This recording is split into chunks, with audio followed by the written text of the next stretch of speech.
The article that I have chosen to review in this video is titled Unequal Opportunities, Fewer Resources, Worse Outcomes for Students in Schools with Concentrated Poverty by Chris Duncombe, the Commonwealth Institute, October 2017.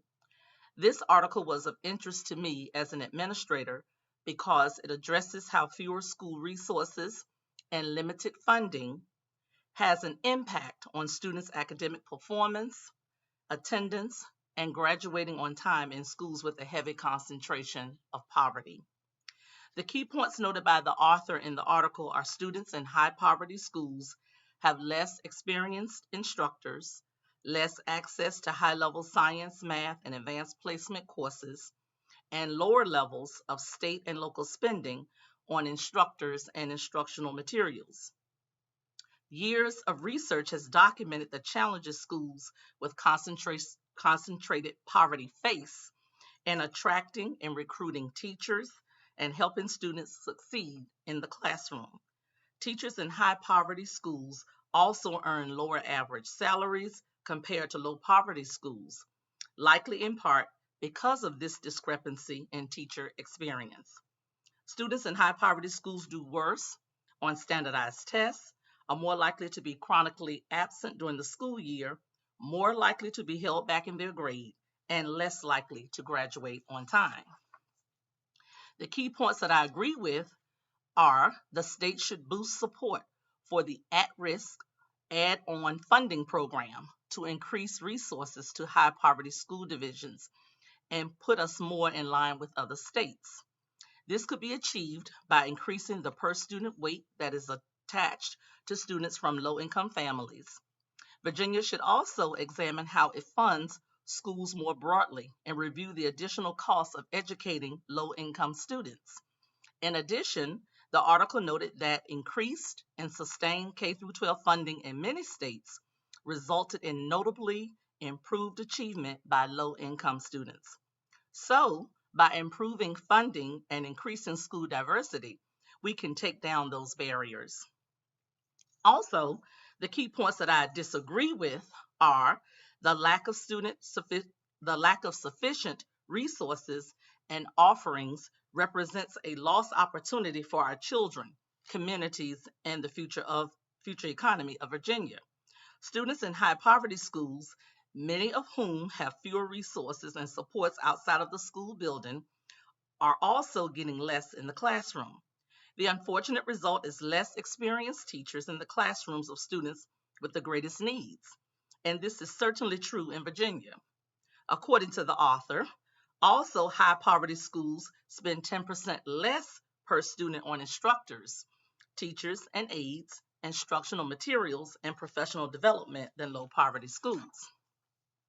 However, as a former classroom teacher, assistant principal, and elementary school principal assigned to an urban high poverty school, I have firsthand experience how the challenges of teacher experience and instructional spending can impact students' academic success in the classroom. Yet, I provided teachers and students with sufficient instructional materials, resources, and instructional support outside of the classroom. The school division provided a plethora of professional development opportunities for staff related to curriculum, instruction, resources, and programs. Most importantly, new teachers were always given a class assignment that was for the success of the teacher and the students, in most cases in a co-teaching model with a veteran teacher as the mentor.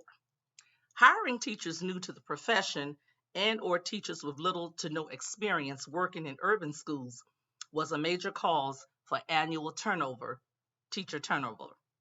In addition, it was clear that in order to retain highly qualified teachers in this urban school, an increase in the teacher's salary and/or a financial incentive for working in a hard-to-staff school would be beneficial, but maybe not affordable for the district.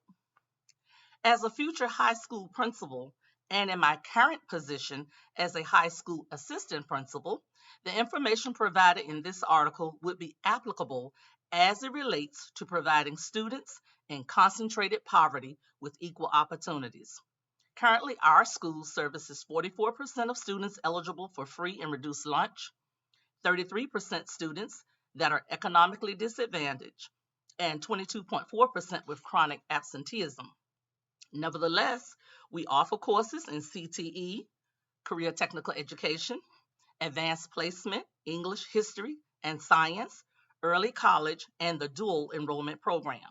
This can be accomplished by hiring and retaining teachers from diverse backgrounds with various levels of experiences.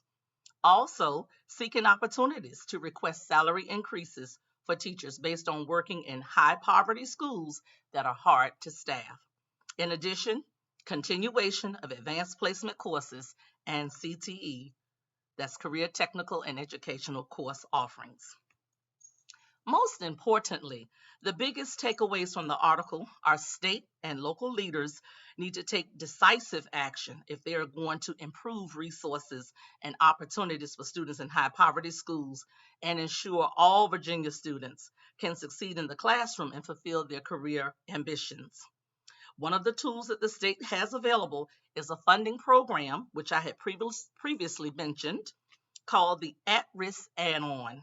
This program targets additional state assistance to school divisions based on their concentration of students eligible for free lunch. These funds can be used by schools to offer competitive salaries so they can attract and retain teachers or to provide additional instruction for struggling students.